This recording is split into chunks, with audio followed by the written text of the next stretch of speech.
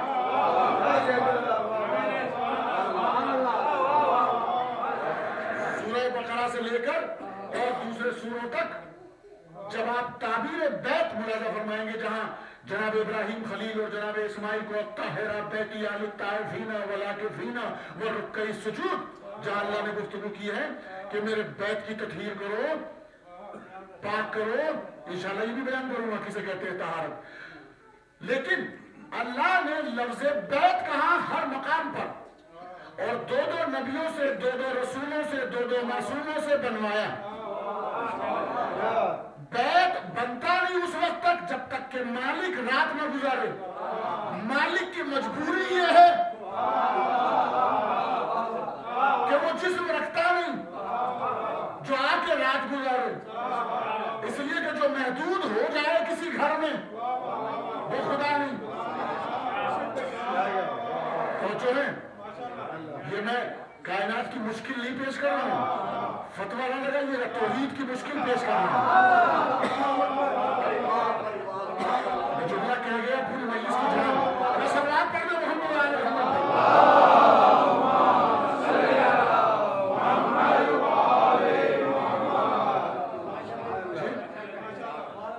بھائی اللہ نے گھر بنوا لیا اپنا جسے مکان کی ضرورت نہیں، اس لیے کہ جو محتاج نہیں ہے کسی بھی چیز کا، جو محتاج نہ ہو اسے خدا کہتے ہیں. جسے ضرورت نہیں ہے مگر اس نے مکان بنوایا، مکان کا نام رکھا بیت، اس کو بیتی کی تعبیر کی. اور بیت اس وقت تک ہوتا نہیں جب تک کہ مالک رات نہ گزارے. مالک کی مجبوری یہ ہے کہ وہ آ نہیں سکتا. سارے انبیاء کی محنت خراب ہوئی جا رہی ہے بھائی.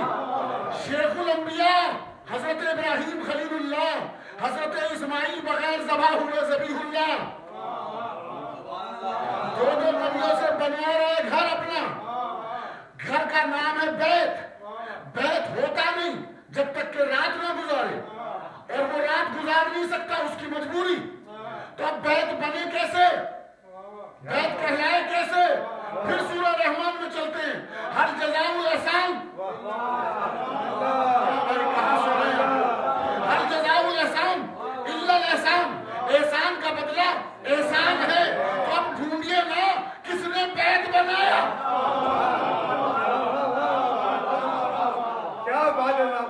ایک بی بی چاندنی رات جب چھانے لگی، شیب ابی طالب سے خرامہ، اور جب جدار کعبہ سے شکم اقدس کو مس کیا، دیوار مسکرائی، دیوار میں در دیا.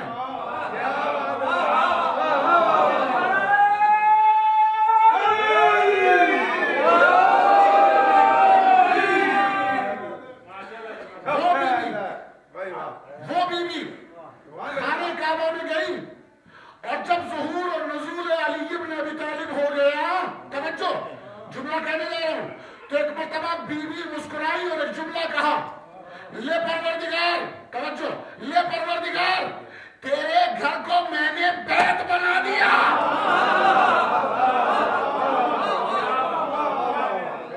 میسر نگردد به کسی سعادت، میسر نگردد به کسی سعادت، به کعبه ولادت، به مسجد شهادت.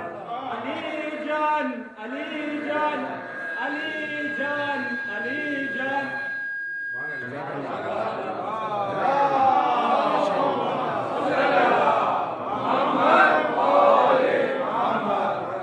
دیکھا جوش ولائی ہوتا ہے تو زبان ہم زبان نہ ہوتے ہوئے بھی جوش آ جاتا ہے.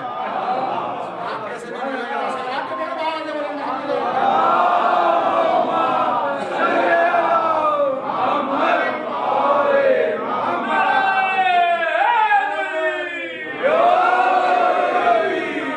بیوی نے مسکرا کر جملہ کہا، پروردگار یا اللہ یہ تیری مشکل تھی، تو نے دو دو نبیوں سے گھر تو بنوا لیا، لیکن یہ بیت بن نہیں سکتا تھا، اس لیے کہ جب تک کوئی رات نہ گزارے تو صحیح میں نے ایک رات نہیں 3 راتیں گزار دی. میں نے 3 راتیں گزار دی اور 3 راتیں گزار کر پروردگار تیرے گھر کو میں نے بیت بنا دیا. آواز آئی حل جزاء الاحسان الا الاحسان. احسان کا بدلہ احسان ہے. فاطمہ بنت اسد تو نے میرے گھر کو بیت بنایا, تیری نسل کو اہل بیت.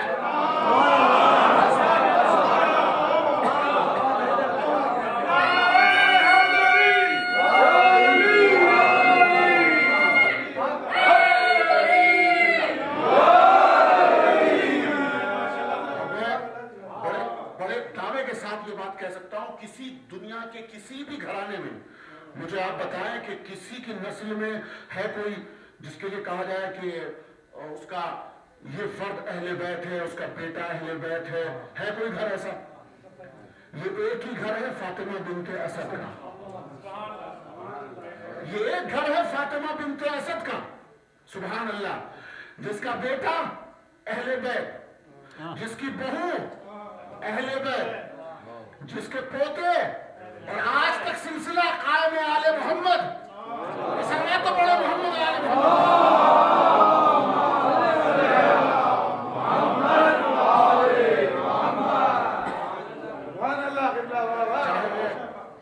پہلا علی ہو یا وہ دوسرا علی ہو جس کے لیے آپ جمع ہوئے, چاہے وہ دوسرا علی ہو.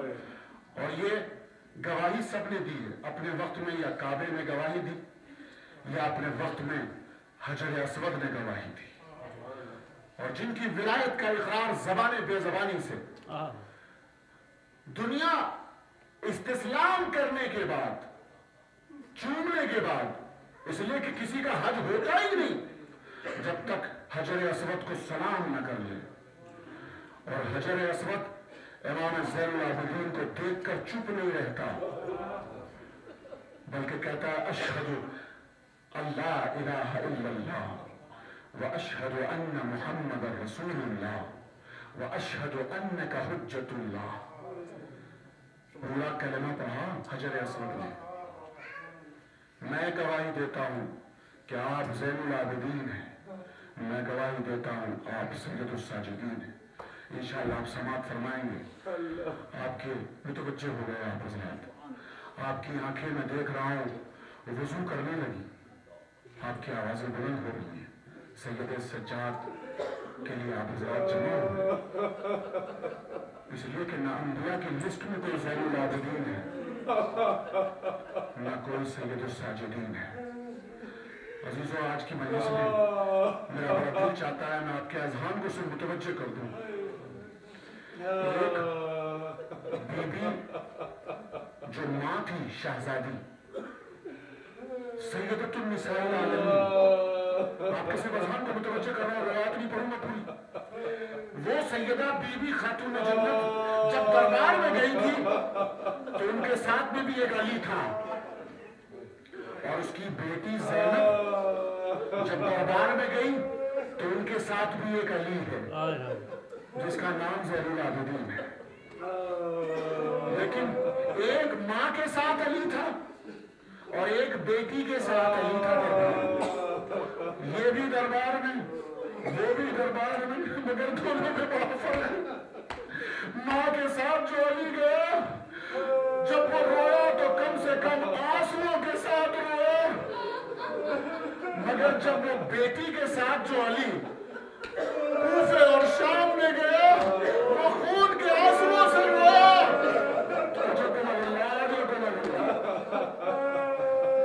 جو ماں کے ساتھ علی گیا دربار میں تو اتنا عرض کر دوں, بہرحال ہاتھ کھلے ہوئے تھے, توقع خارزات نہیں تھا, کمر میں لنگر نہیں تھا, پاؤں میں بیڑیاں نہیں تھی. لیکن جو بیٹی کے ساتھ علی دربار میں گیا ہاتھوں میں ہتھکڑیاں تھی, پاؤں میں بیڑیاں تھی, گلے میں توقع خارزات تھا, کمر میں لنگر تھا, پاؤں بھی خالی نہیں تھا, اس میں خار تھے باقاعدہ کہ جب امام میرا سر جھکائے یا سر بلند کرے تو وہ جھکتے تھے. جس کا زندہ ثبوت جب ملا ہے کہ جب میرا چوتھا امام محمد حنفیہ سے ملے اور محمد حنفیہ نے گلے لگایا, لپٹایا